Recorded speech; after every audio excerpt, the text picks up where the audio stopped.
Deus, Emanuel, estrela da manhã.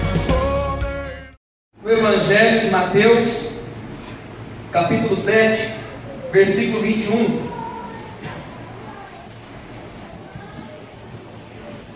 Nós temos também, nessa próxima sexta-feira, estava tentando calcular as datas aqui, nossa vigília.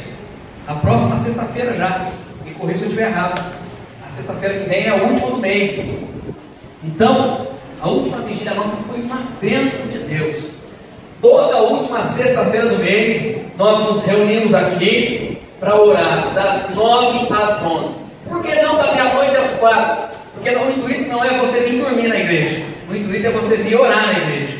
Tá bom? Porque às vezes coloca da meia-noite às 4, só vê gente dormir na igreja. Então nós vamos fazer das 9 às 11. Depois tem um café abençoado lá. Mas é um período de oração. A igreja precisa orar. A igreja precisa buscar Deus. E esqueci também, batismo.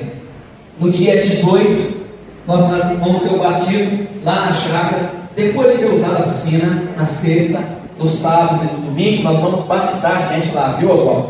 Na hora que a água estiver bem suja mesmo, tá bom? Para levar todos os pecados e para não sujar ninguém dos pecados de quem está sendo batizado. Estou brincando, mas o intuito nosso é fazer no domingo o batismo. Então a igreja precisa estar lá. O Oswaldo, fica de pé só um minuto. Ele está cuidando da classe de batismo. E se você tem curiosidade sobre o batismo, procure o Oswaldo, faça parte disso. Pelo menos procure saber o que significa o batismo. Tem gente que não sabe e vive uma vida na igreja sem ser batizado. E a Bíblia diz que você deve ser batizado. Se crer e for batizado, será salvo. Então você precisa buscar pelo batismo. Ufa! Chegamos aqui na mensagem. Mateus capítulo 7, versículo 21.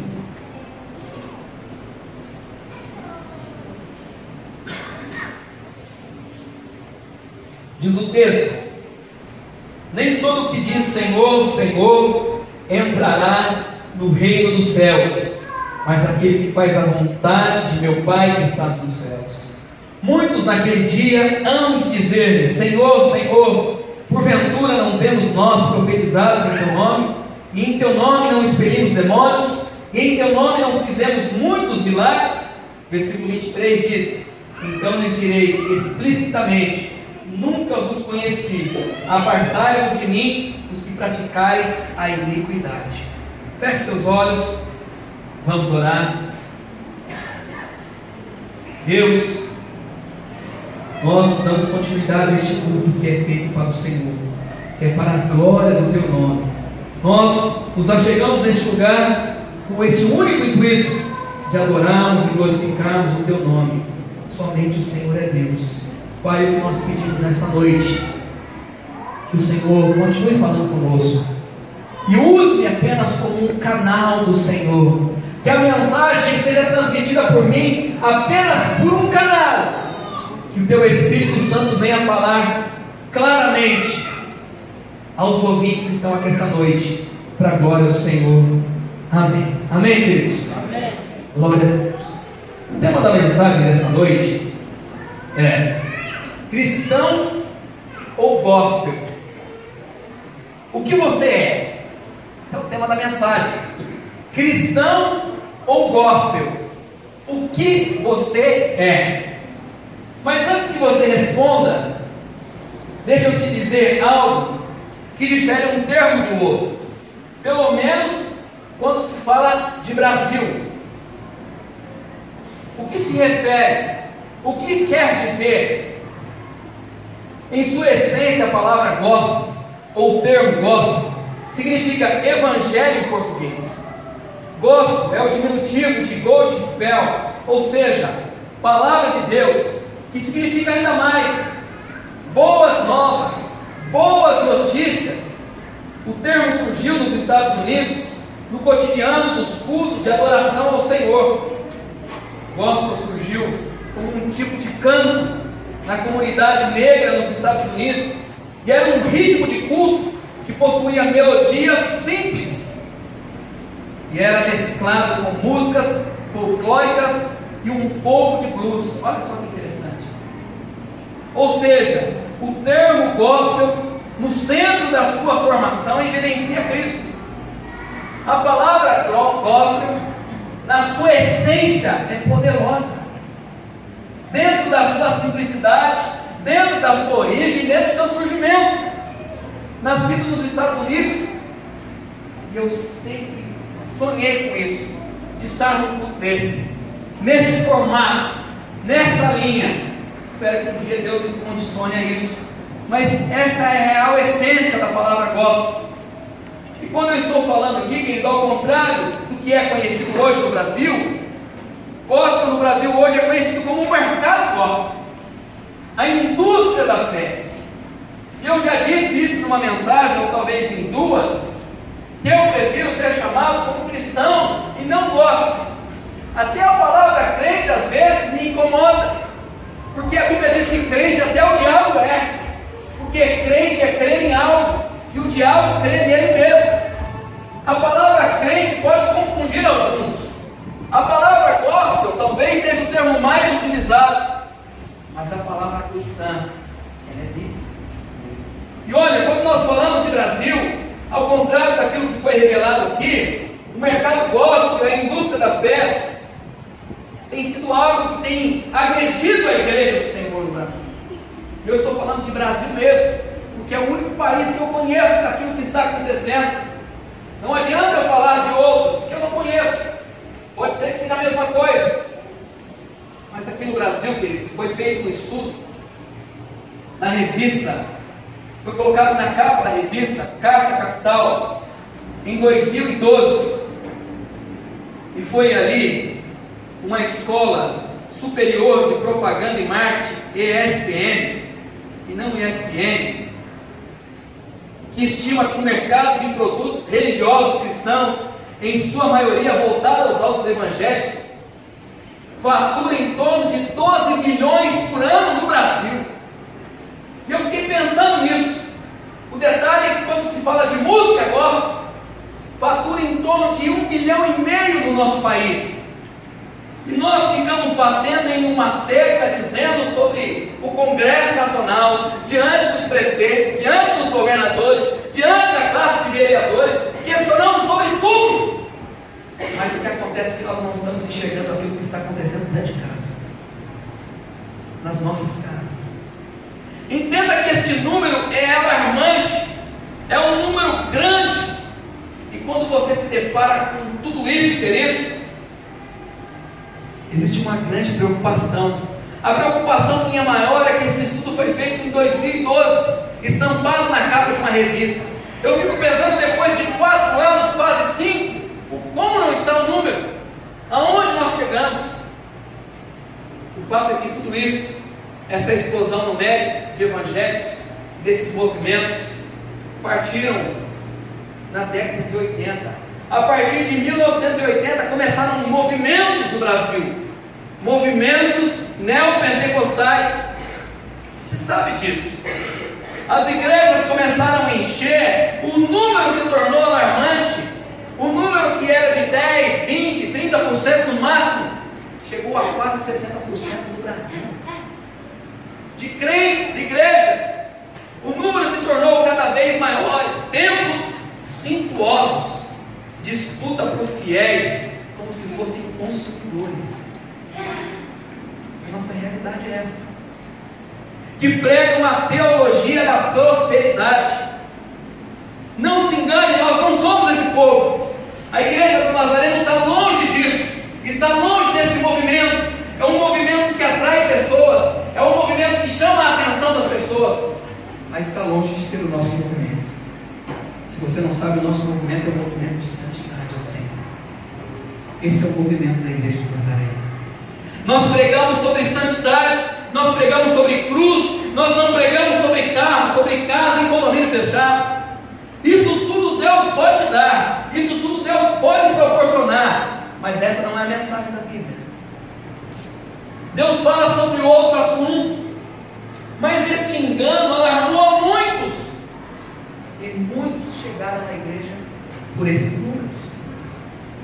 Diante das propagandas que são feitas na rua, se você não sabe, mais de 22 2 emissoras de televisão no Brasil falam de Deus, 9 delas católicas e 11 evangélicas. Isso porque eu sei. Se você não for para algumas cidades, achar mais. O fato é que as pessoas começaram a explorar o meio da televisão, o meio do rádio, o meio da internet, mas não foi para propagar a cruz, foi para falar do crescimento da igreja.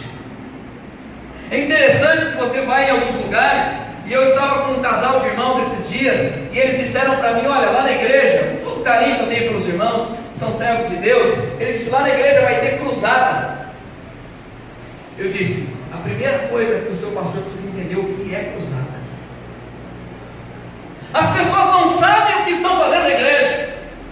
Parece algo tão poderoso, tão maravilhoso, mas não sabem a essência. E por isso vão fazendo, porque isso movimenta a gente. Querido, o fato é que o pastor Leandro pregou aqui esses dias, ou no início, no primeiro culto que nós tivemos aqui, sobre o mercado gospel que existe no nosso país. Existe Bíblia de toda cor, existe de todo jeito, existe roupa, existe gravata, existem formatos para a igreja. Como na verdade a Bíblia não prega sobre isso. Você não precisa esconder a sua Bíblia aí, não tem problema. Se ela for rosa, amarelo, verde, o importante é que você lê ela, né? A verdade é que nós estamos no mercado, chamado mercado gospel. Milhões e milhões, para não falar bilhões, estão sendo movimentados no nosso país, mas não é para salvar gente, não é para transformar lares, reverter situações, não, é para movimentar a igreja que dizem ser do Senhor, e não é.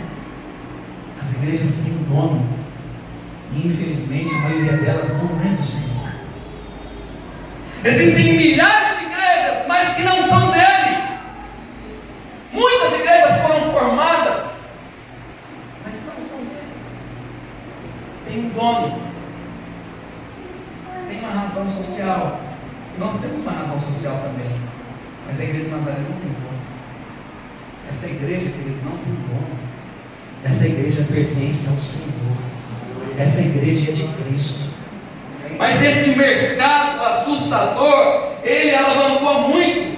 E pense comigo que mais de 60% do universo evangélico do Brasil estão dentro desse movimento neopentecostal. Mais de 60% das pessoas que estão na igreja estão movimentadas nessa coluna chamado poder. Nós vamos fazer parte disso. E aqui é interessante, querido, pensar nisso, porque existe um outro termo que usa aqui, que é o termo cristão. Em relação ao termo cristão, a Bíblia diz que inicia em Antioquia, hoje conhecido como a Síria. Tem muitas guerras e rumores naquele lugar. Como descreve Atos, capítulo 11, versículo 26, que diz assim: em Antioquia foram os discípulos pela primeira vez chamados de cristãos. Segundo a tradução grega, diz que os discípulos também foram chamados divinamente, chamados de cristãos pela primeira vez em Antioquia. Ou seja, o termo cristão, a nomenclatura cristã, foi dada pelo próprio Deus, não foi inventado. Deus estava mencionando acerca do seu próprio povo, aos seus discípulos, dizendo: olha, sabe quem eles são? Pequenos cristos, traduzido do grego, cristãos.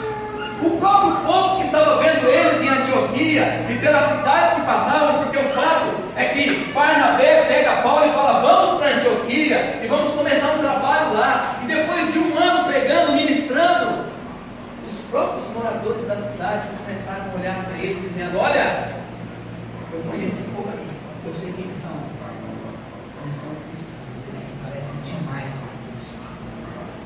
Esse termo é legal, querido. Esse termo é bom, esse termo é maravilhoso. O termo cristão, querido, é o fundamento. E aqui é interessante pensar que até no século III não havia denominação. Eu preguei aqui há 2 domingos atrás sobre a história da igreja. Até 300 anos depois de Cristo não tinha placa de igreja. Não tinha batista, não tinha presbiteriana, não tinha nazareno, não tinha nada. Existia a igreja de Cristo. Tanto é que ele fala lá em Mateus 16, 18, ele diz: olha, também eu te digo que tu és Pedro, e sobre esta pedra edificarei a minha igreja, e as portas do inferno não prevalecerão contra ela. Agora o detalhe aqui é que as portas do inferno não se prevalecem com a igreja que é dele. Quando você vê a igreja caindo, porta fechando, é que não é a igreja dele, porque a igreja dele, as portas do inferno não prevalecerão.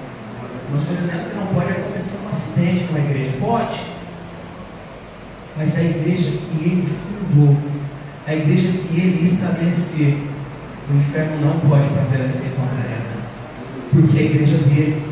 Sabe o que ele estava dizendo para Pedro? E as pessoas confundiram essa história ao ponto de achar que a igreja era de Pedro. Não, ele está dizendo: ei Pedro, deixa eu dizer algo, deixa eu falar algo para ti, Pedro. Sobre esta pedra, não é sobre a sua vida, Pedro, mas é sobre este lugar. Eu vou fundar a minha igreja, e nada vai prevalecer contra ela. Não é você, Pedro, que é a igreja, mas é a minha igreja. A igreja não é de ninguém, é minha. Termo cristão. A palavra cristão aparece 3 vezes na Bíblia. Primeiro foi essa que nós lemos de Atos 11, 26. Segundo, em Atos 26, 28, quando o rei Herodes, ele fala para Paulo: olha, se você continuar me persuadindo aqui, eu vou acabar me tornando cristão. Paulo, é melhor você ir sair para comer pipoca no segundo, porque olha, se você continuar com a gente aqui, eu vou acabar me convertendo a esse tal de cristianismo. Olha que tremendo.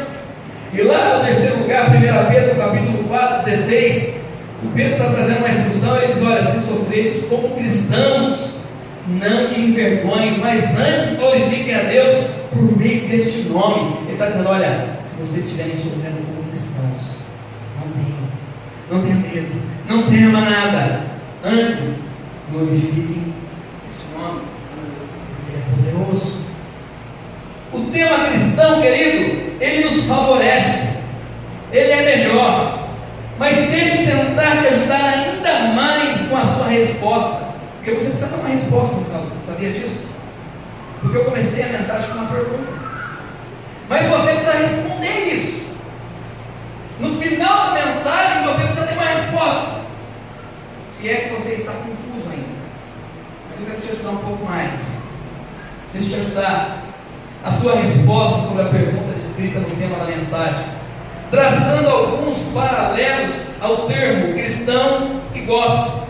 Tem alguns paralelos que eu quero traçar com você, talvez para esclarecer ainda mais a sua vida. O primeiro paralelo que eu traço é sobre o foco. Qual é o foco? O foco gospel, querido, é o número. O foco do gospel é o reconhecimento. O foco do gospel é o aplauso.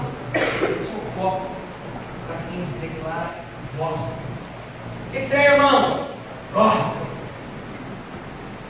Tomara que através do Espírito Santo de Deus que está aqui essa noite, você mude o seu conceito sobre isso. Eu não vim para bater, eu vim para excluir. Ser usado como ferramenta de Deus na sua vida. Mas o gospel, o foco maior dele é o número. Quanto mais gente, melhor.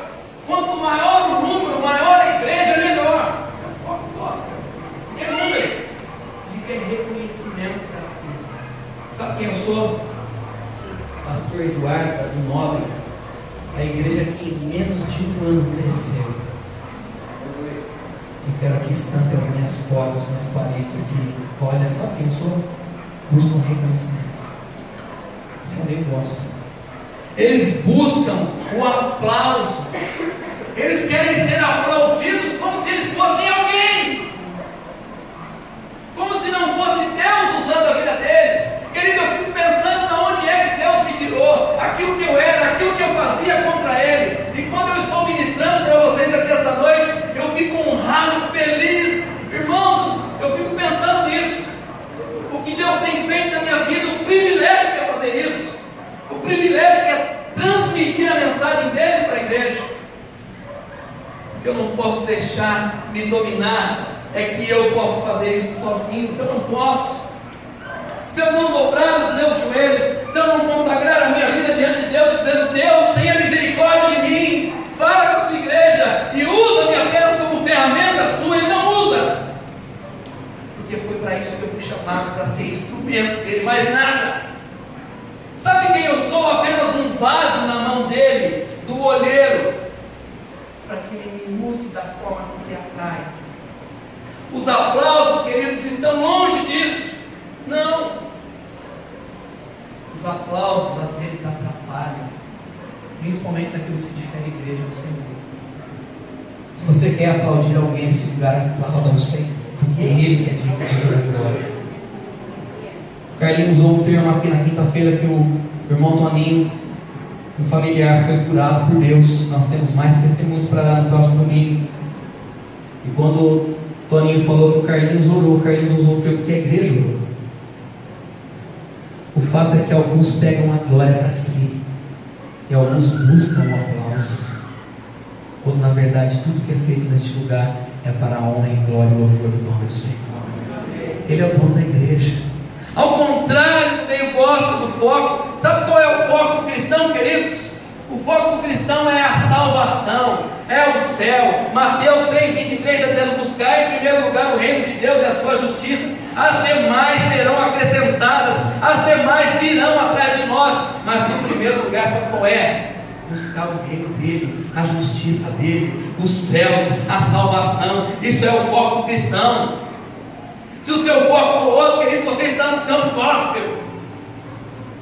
O seu foco deve ser Cristo. O seu foco deve ser o céu. Ah, pastor, você não sabe a casa que eu almejo no condomínio fechado. Deixa eu te dizer algo, irmão. Aquilo que Deus tem preparado para você é melhor do que qualquer outro condomínio que tem na terra. Amém. Eu falo com Deus às vezes que eu gostaria muito de morar na frente do Ribeiro. O fato é que em qualquer lugar que eu chegar e for morar na eternidade será melhor do que qualquer outra coisa que a minha cabeça pensou. Os meus olhos já viram. Tudo aquilo que Deus tem preparado para mim e para você, querido, é algo que você jamais sonhou na sua vida. Sabe qual é o foco da igreja? Que não pode tirar, tem que ser a cruz, Jesus, a salvação, o reino dos céus. Esse é o foco da igreja, esse é o foco do cristão. Os demais, querido, entram no campo gospel. Tem outro que, em segundo lugar, é a vida do gospel, querido. Ela vive em torno das novidades, das eventualidades. Tudo que é novidade é bom. A eventualidade, os eventos são bons. Ah, como o povo gosta de evento. Esse povo gosta de evento. É marcha para cá, é cruzada para lá, é não sei o que do outro lado, e movimenta as pessoas. Mas é interessante que eu não vejo transformação de vida. E talvez, se você tenha enxergado isso, talvez me procure, me fale das pessoas que foram transformadas lá.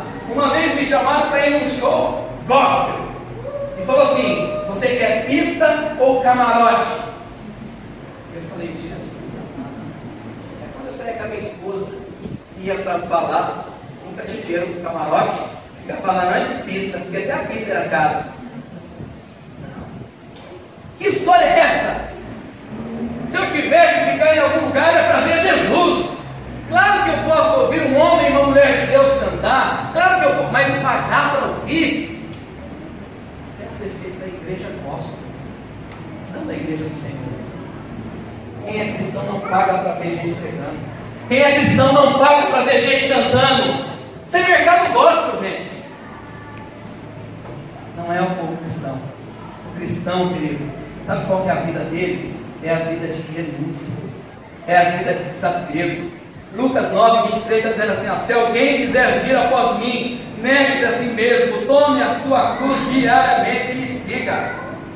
A vida cristã é isso, é renunciar às coisas que você deseja na sua vida, é desapegar. Entra na OLX, irmão, e desapega a sua vida lá, joga tudo para o alto, desapega.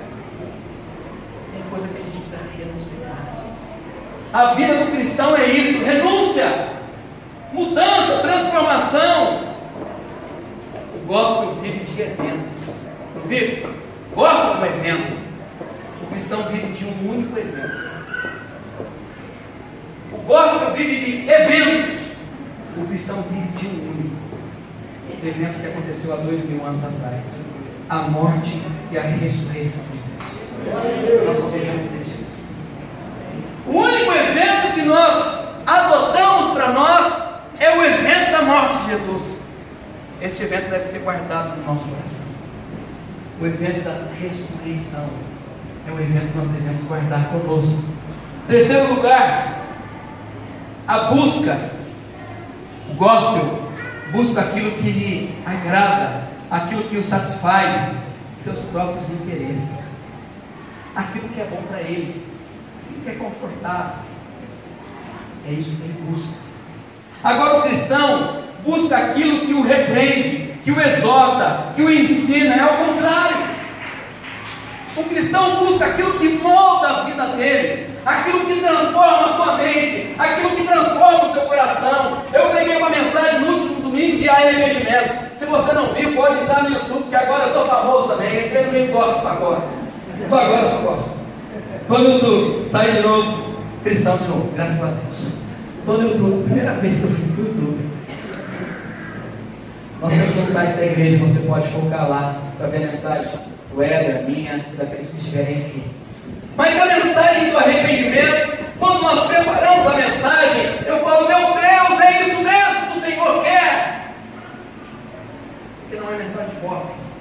A mensagem de renúncia nunca teve golpe. A mensagem de mudança de mente, de transformação, nunca foi agradável para se ouvir. A de repreensão nunca foi. Mas a mensagem foi pregada, vai continuar sendo pregada, de acordo com o que Deus quer, da forma que lhe agrada a Ele, não da forma que eu quero, não da forma que me agrada, não da forma que enche os meus olhos, mas da forma que agrada a Ele, é a vontade dEle, é a igreja dEle. Arrependimento, a busca é por aquilo que repreende, que exorta, que ensina. O salmista diz lá em Salmos 80:16: se acatarem a minha repreensão, eu darei a vocês um espírito de sabedoria e revelarei a vocês os meus pensamentos. Provérbios 1:25 diz: meu filho, não despreze a disciplina do Senhor, nem se magoe com a sua repreensão. Provérbios ainda diz em 29:1, diz: é melhor ouvir a repreensão do sábio do que a canção dos tolos. Ah, pastor, mas você não sabe como era aquela música, como era aquele pastor, como ele pregava. Como é que ele pregava? Como é que ele pregava? Você lembra da mensagem dele? Não lembra, mas o pastor não pensa. A mensagem, como ele fala bonito. E ele tem avião, mas como que foi a mensagem? Você lembra da mensagem? Não lembro, pastor. Então Deus não falou com você. Você não lembra? Tem mensagem que você acaba de ouvir e não lembra na segunda-feira. Então isso é estranho. E tem mensagem que vai tocar o seu coração, a sua vida, o seu entendimento e transforma. Isso é mensagem de Deus para a sua vida. A repreensão vem do Senhor. Ele repreende você, dizendo: olha, está errado o seu caminho, filho. Está errado o seu caminho, filha. Você está trilhando o caminho errado. Este não é o caminho certo. Você deve mudar. Você deve se converter. Você deve ter a sua vida transformada. Esse caminho seu não é o caminho que vai te levar para o céu. Porque nem todos que dizem Senhor vão entrar. E é muito triste você chegar diante do trono de Deus e falar: Senhor, dá mais uma olhada no caderno, na apostila, não sei, dá mais uma olhada, Senhor. Ele disse: então, não estou achando. Seu nome não está aqui. Senhor, mas quantos demônios expeli? Quantas igrejas preguei? Quantas igrejas fundei? Eu disse: não te conheço. Eu não sei quem você é. Faz parte de Deus. Os céus não foi feito para você. Não entendeu nada. Não sabe nada. Viveu uma vida inteira na igreja e não entendeu nada. Salomão diz: olha, é melhor ficar fora de uma vez ou dentro de uma vez. Não fique em cima do muro, irmão. Ou você entra de uma vez e serve ao Senhor, ou você sai de uma vez e se arrebenta no mundo lá. Mas Salomão diz: olha, mas um dia você vai prestar conta do que você fez. Agora não adianta você vir na igreja em culto, depois vai pro pecado assim, nossa, eu estou me arrependendo com isso, volta de novo, e vai para lá, e vem para cá. Você está se arrebentando, irmão. Ou você fica lá, ou você fica aqui, mas tome uma postura na sua vida. Claro que a melhor postura é servir ao Senhor. O que você busca? Deve buscar a repreensão, a exortação, o ensino. Isso vai mudar o seu caráter, isso vai mudar a sua vida. Se as pessoas continuarem te elogiando, que está tudo bem, que está tudo certo, você vai continuar errando. Mas quando alguém aponta para você e diz: você está errado, você está equivocado, você precisa mudar, você pelo menos pensa naquilo que está acontecendo. Pelo menos tem que pensar. A inteligência diz que tem que pensar, pelo menos. Quarto lugar, testemunho. Só tem 15, a gente está chegando mais rápido. Quarto, testemunho. Querido, o gospel, o testemunho é superficial, não tem alicerce algum, por isso tem tantos escândalos aí. O gospel vive numa zona de superficial. Eu não vou falar a palavra toda que eu vou errar. Já entendeu o que eu falo? Ele é superficial, ele levanta a mão, ele dá glória a Deus, ele faz tudo, mas ele vive uma vida superficial. Na igreja ele é o maior crente que você já viu na sua vida, mas na casa dele ele é o maior monstro que você já viu. O gospel é assim, na frente de todos ele parece o santo, mas fora, querido, ele não tem nada de santo. O cristão, ele evidencia Cristo na sua vida. Ele é cristão dentro da igreja, ele é cristão fora da igreja, ele é no trabalho, ele é na família, ele é com os amigos. Ainda bem que a minha esposa saiu, por isso que eu estou pregando isso daqui agora. Dizem que quer conhecer o pastor, pergunta para a esposa dos filhos quem ele é em casa. É, porque na plataforma ele é o maior santo que você já viu, mas em casa ele às vezes é um bicho, um monstro. Vai bem delicadamente na hora que acabou, não tem que puxar a esposa.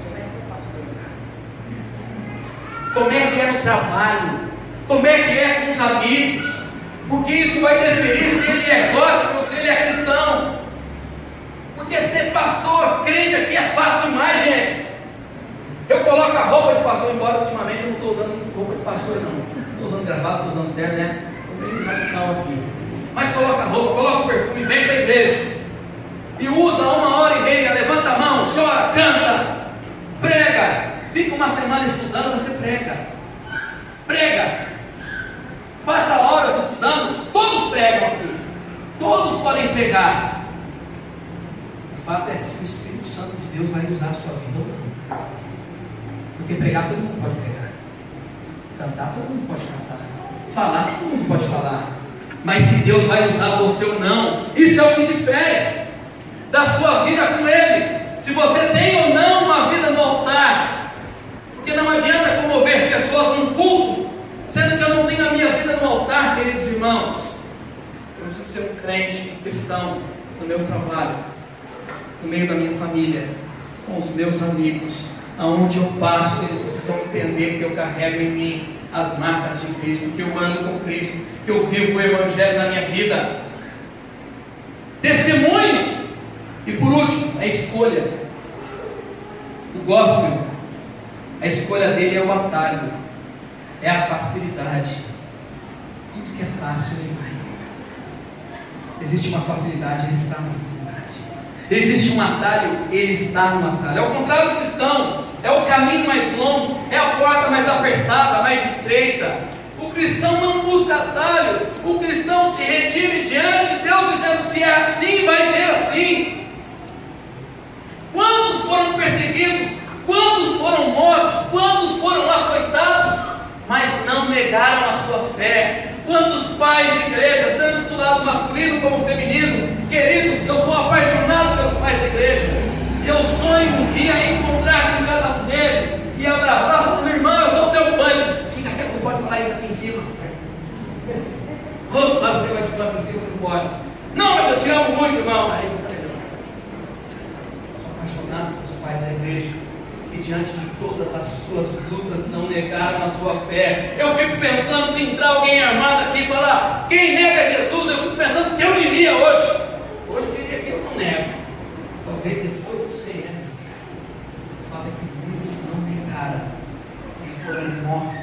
pelo amor do Evangelho. Queridos, a escolha do cristão é o caminho mais longo, é a porta mais estreita. A escolha em ser gospel neste país, querido, é questão de estar na moda. Nunca esteve tão na moda nesse país ser cristão. Esses dias eu estava vendo os vídeos em casa, comecei a ver vídeo mais vídeo. Comecei a falar, nossa, que esse povo aqui é da igreja. Eu nem sabia. Esses artistas, quantos? Mas eu lembrei que era uma coisa. Quantos artistas? Aí eu ouvi uma. Estou tomando cuidado para não falar mais nome aqui, mas eu não aguento, ela quase fala. Mas eu vi uma mulher chamada lá Monique Evans. Se ela quiser processar, pode colocar no YouTube aí. Ela que processa. Olha, pregando num dia e no outro dia fazendo um programa esquisito. Que conversa é essa? Da onde que é isso? Aonde que existe a conversão? O fato é que nós vivemos num país que está na moda é ser gospel. Você está na moda, irmão? Estou na moda não, pastor. Pensa o que você vai falar aí.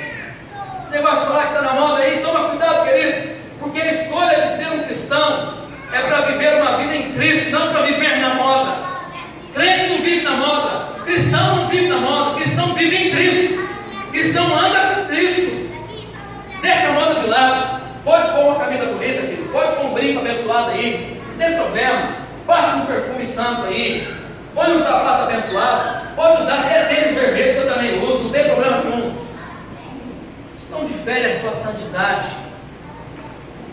Mas eu não sirvo ao Senhor porque o país se declara gospel, não. Eu sirvo ao Senhor porque eu amo o Senhor. Eu sirvo o Senhor porque eu entendi a cruz do Calvário no meu lugar. Eu sirvo o Senhor porque Ele transformou a minha vida. Eu sirvo o Senhor porque Ele é o único que pode dar o céu para mim. Eu sirvo o Senhor porque Ele me resgatou do império das trevas e me chamou e me trouxe ao reino do Filho do seu amor. Por isso que eu sirvo Ele. Eu sirvo o Senhor porque ninguém mais olhou para mim como Ele olhou para mim um dia. Sabe por que eu sirvo o Senhor? Porque quando todos me desprezaram, todos, o Senhor me amou. Quando todos disseram que não tinha mais jeito, o Senhor disse: tem jeito sim para ele, e eu vou fazer dele príncipe nessa terra. E príncipe não é morar no castelo. Príncipe é chegar diante de uma congregação como essa, querido, e pregar a palavra de Deus, e ter o privilégio de fazer isso. A oração de Ana foi essa: Deus me tira do lamaçal, olha Pai, da qual eu estou vivendo. Deus disse: me tira. E a oração dela foi: o Senhor me tirou, Ele me colocou dentro dos príncipes da terra. O Senhor veio sentar dentro deles. Eu louvo ao Senhor por isso. Queridos, sabe por que eu sou cristão? Porque eu amo ao Senhor, porque eu amo a mensagem da cruz, porque eu amo o Evangelho, porque eu amo viver uma vida em santidade com Deus, porque eu amo a igreja de Cristo, porque eu amo as pessoas, porque eu amo fazer pelas pessoas. É por isso que eu sou cristão. Se coloque de pé, por favor.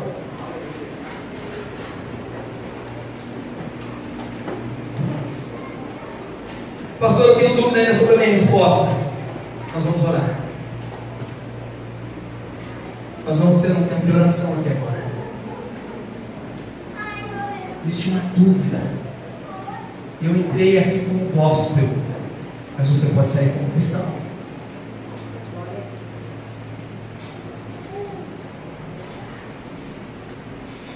Eu não sirvo ao Senhor porque todos estão servindo. Eu sirvo ao Senhor porque Ele fez algo na minha vida. Isso é pessoal seu. Não podemos servir a Deus em conjunto. Você serve, tu serve, Ele serve, nós servimos, vós servis, eles e ela servem. Não. Não é conjugação de verbos aqui. A igreja nunca foi. Eu não sirvo a Deus porque a minha esposa serve a Deus.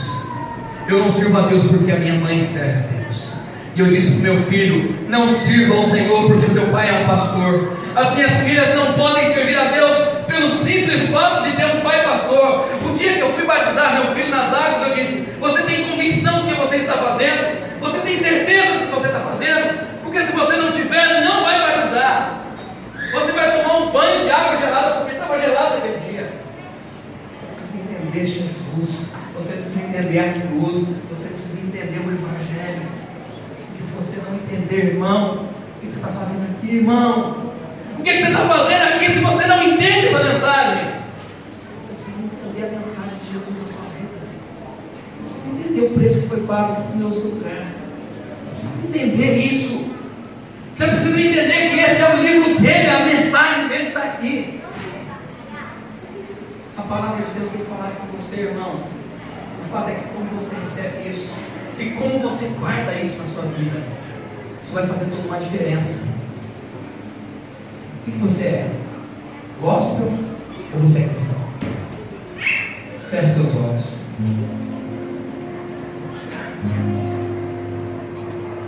Feche seus olhos. Não vou chamar ninguém aqui à frente, mas você precisa tomar uma atitude na sua vida. Isso você precisa. Da forma que você está vivendo, não pode continuar. Você precisa tomar uma postura. Pode ser que Jesus volte ainda esta noite e você não vá com Ele. Nós não sabemos nem o dia e nem a hora, nós só sabemos que Ele vai voltar. Isso é certo. Ah, meu Deus, eu quero estar com o Senhor nessa grande hora. As virgens, meu pai, a qual mensagem que eu ia pregar esta noite, 5 eram prudentes e 5 não. 5 não estavam prontas. E a tua palavra diz que a porta se fechou e 5 não participaram da festa. Ah, meu Deus, tenha misericórdia de mim, porque eu quero participar desta festa que não tem fim, que é a festa celestial. Eu quero morar com o Senhor na eternidade. Eu quero fazer parte do gozo do Senhor, meu Pai. Oh, meu Deus, me ajuda a tratar as minhas debilidades, a vencer os enganos que têm distorcido a verdade do Senhor na minha vida. Me ajuda, Senhor Deus. Me ajuda esta noite a não me vender para este mundo corrompido. A palavra gospel, meu Pai, neste país não faz parte da minha vida, não. A palavra que faz parte de mim é a palavra chamada cristão. Pequenos cristos, parecidos com Cristos.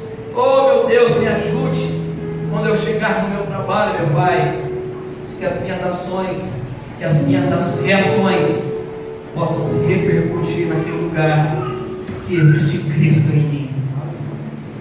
Ah, meu Deus, no meio da minha casa, da minha família, diante das minhas ações e reações, diante das debilidades que tenho enfrentado na minha casa, meu Pai, que o meu cônjuge, que o meu filho possa olhar para mim como um homem de Deus, como uma mulher de Deus, que eles possam ver Cristo na minha vida. Ah, meu Deus, os meus colegas, familiares, nas rodas de amigos, quando eu estiver reunido com eles, e o meu testemunho possa ser de cruz, de transformação, de mudança, que eles possam ver em mim um verdadeiro Cristo, pequeno Cristo, parecido com Cristo, semelhança de Cristo. Tira a dúvida da minha alma, meu Deus. Tira a dúvida essa noite. Eu quero me parecer cada vez mais com o Senhor. Eu quero seguir ao Senhor. Eu quero me parecer com o Senhor. Eu quero estar cada vez mais próximo do Senhor. As coisas deste mundo não fazem parte da minha vida. O que faz parte da minha vida é o reino do Senhor e a sua justiça. Ah, meu Deus, porque todas as demais passarão. Tudo isso é pequeno demais diante daquilo que o Senhor está preparando, meu Deus, para aqueles que te amam. Ajuda-nos como a tua igreja a permanecermos na fé, na esperança do Senhor, a confiarmos a nossa vida no Senhor, a sermos reconhecidos como verdadeiros cristãos. Em nome de Jesus. Amém.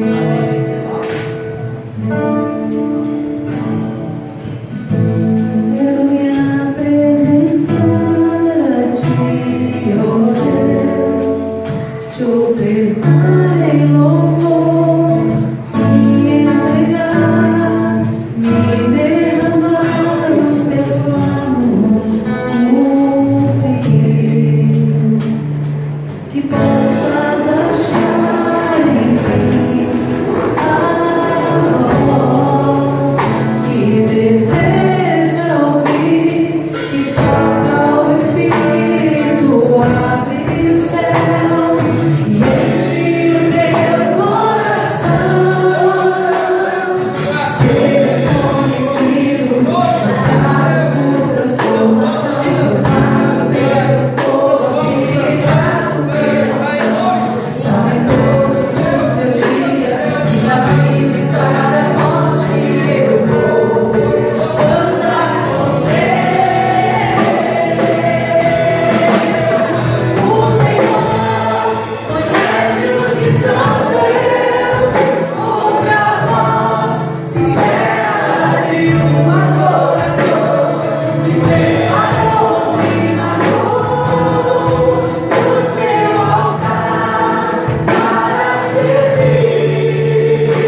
Father.